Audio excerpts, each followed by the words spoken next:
Hi guys, నాకైతే sem exams guys. నేనైతే ఎంత ప్రాక్టీస్ చేసిన అంటే రేపటి ఎగ్జామ్లో మొత్తం డయాగ్రామ్స్ నేను మొత్తం ఇది ఇంతగానం ప్రాక్టీస్ చేసిన మంచిగానే గుర్తుంటాయి ఇప్పుడు. కానీ అదేం రోగమో ఎగ్జామ్ వాళ్ళకి ఓంగానే క్వశ్చన్ చూడంగానే మర్చిపోతాం. ఏందో ఏమో అసలు ఇన్ని ఎగ్జామ్స్ ఏం గుర్తుకుండే గాయస్. రేపు ఎగ్జామ్లో ఏం రాయలేము, కానీ మంచిగా నేర్చుకున్నా, గుర్తుకుండాలని కోరుకుంటున్నా. మీకు కూడా ఎవరికైనా ఇట్లనే అవుతుందా? మొత్తం ప్రాక్టీస్ చేసి ఎగ్జామ్ వాళ్ళు పోగానే కొంచెం కొంచెం గుర్తుకొచ్చి నేర్చుకున్న అంతా గుర్తుకు రాకుండా ఉంటుంది. అప్పుడు వచ్చే ఇరిటేషన్ కన్నా ఇంకే ఇరిటేషన్ పనికి రాదు. ఇంకా ఇట్లా ఉంటుంది guys.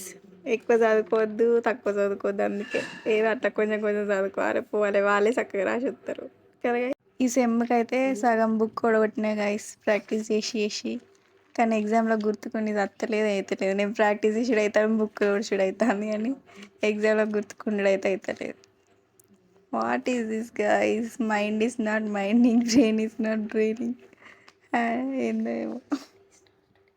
Study is not studying, anything not happening. What రే, సాయిరామ్ సాయిరామ్ హ్యాపెనింగ్. మీరు ఎవరైనా ఇలానే రిలేటెడ్ ఉంటే కామెంట్ బాక్స్లో కామెంట్ చేయండి. బాయ్.